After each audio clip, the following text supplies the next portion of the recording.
ka dhe nga ta që e mbajnë mendjen të ligji luftës, apo të agresioni, apo të terma si që është vorje e piri, është deri këtu është Greqia qyshe tek, këto kokat të nxehta kam një bindje që i marrën kontroll dhe i qetëson disi, jashtë dëshirës tyre, presioni dhe trusnia e presidentit të Turqisë Recep Tayyip Erdogan dhe Turqia si shtet.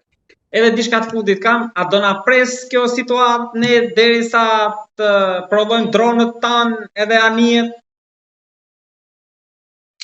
Ne realisht për të qenë të vërtet që nga viti i kaluar ose pak më herët edhe qeveria shqiptare i është kthyer me vëmendje të veçantë çështjes së mbrojtjes dhe sigurisë së vendit. Natyrisht që jo në kapacitetet dhe arsenalin që ne do të donim në të gjitha fushat e kontributit përfshi atë të modernizimit dhe të pajisjeve teknike teknologji bashkëkohore. Kjo do të paktën një minimumi një dekadë edhe atëherë kur ti si shtet ke vendos që ta buxhetosh. Se përveç prodhimit ton, ne mund shikojmë kompania aksionere është Kaja, ajo e industrisë ushtarake. Dhe duke qenë kompania aksionere i lindet drejta ligjore që të nënkontraktoj me kompani të tjera të cilët kanë tashmë eksperiencë në prodhimin e dronëve, në prodhimin e armatimit dhe teknologjisë ushtarake që do t'i duhet forcës tonë të armatosur për të qenë e gatshme dhe operacionale për të vepruar në raste të tilla. Gjithsesi, është vendimarrja e tyre, pra kryesisht e Ministrisë së Mbrojtjes, që si do të veprojë konkretisht, do pres të prodhojë, që do kohën e vet për ta prodhuar, do kohën e vet të testimit, se nuk mundet diçka të prodhohet sa hapet mbyll syt, sepse është çështja e projekteve, është çështja e futës prodhim, është çështja e testimit, që han një kohë relativisht gjatë dhe kjo është arsye që më dërgon mua për të thënë që minimumi do një dekadë që të ndryshojë situata për sa i përket modernizimit të forcave të armatosura. Gjithsesi, kjo është një anë, por për sa i përket kapaciteteve njerëzore, flas gjithmonë ushtarakët aktiv janë dhe janë trajnuar për raste të cilat kushtetuta e ka përcaktuar dhe Parlamenti shqiptar i ka vënë detyrë nëpërmjet miratimit të strategjisë sigurisë kombëtare, strategjisë ushtarake dhe planit afatgjatë të zhvillimit të forcave të armatosura, të cilat është detyrë e organeve përkatëse dhe drejtuesve e përgjegjësve drejt për drejti ta rishikojnë në çdo 5 vjet të paktën, por edhe nëse situatat ndryshojnë, mund të rishikohet edhe më parë se nga janë e cilat është modeli i rreziqeve apo i kërcënimeve që i vinë vendit tonë për të marrë masat e nevojshme preventive në afatin kohor të dur. Lutem edhe diçka, me që jemi këtu dhe më përmendet ushtarët pak më lart aktiv në gatishmëri. Në rastin një situate po hipotetike, sa është koha, sa merr koha e reagimit për të qenë në front? Pra sa llogaritet, sa orë, si llogaritet ushtarakisht? Për sa i përket trupave aktive, të cilat kanë detyrë janë të ndarë në 3 komponent kryesor, që është forca toksore, forca detare dhe forca ajrore. Në varësi të drejtimit dhe të kërcënimit, atëherë është përllogaritur dhe koha e mundshme e gjendjes në detyrë, themi ne, e cila varion nga 2 orë e më lart.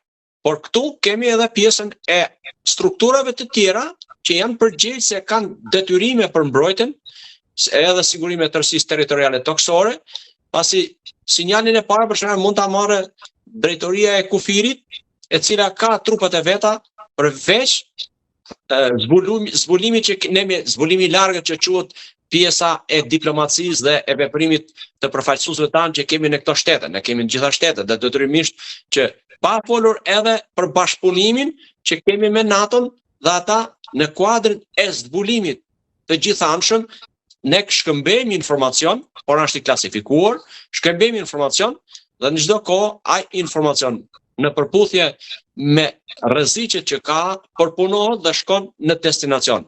Presidenti, kryeministri dhe ministri i mbrojtjes janë të njohur, e duhet të njihen çdo ditë 24 orë non-stop.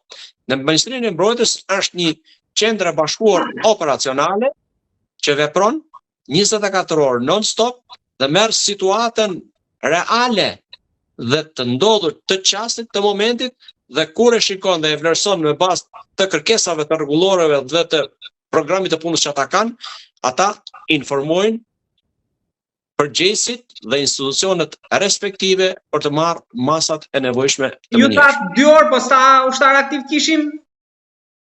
Ushtarët aktiv, numri plot është i klasifikuar si informacion, por janë forca toksore të ndarë në 3 komponentë, siç e thash, forca toksore, detare dhe ajrore. Varet nga mënyra se ku kërcënimi është prezent dhe ku është më i shpejt aty veprojnë.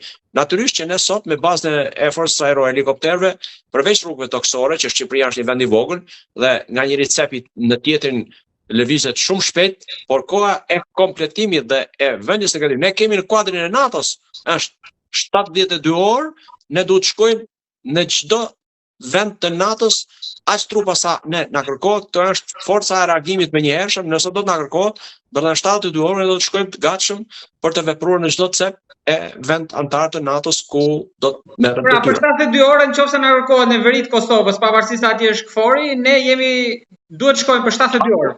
Absolutisht do të kemi trupat e përgatitura. Kryesisht për pjesën e Kosovës ne nuk kemi detyrime, nuk na e nën për të mos si më theme, e agravu situatën, sepse Kosova është ndarë dhe shtet në vete, por janë 94-95% shqiptarë dhe quhet shqiptarët e Kosovës në një farë mënyrë. Pra, ky është realiteti.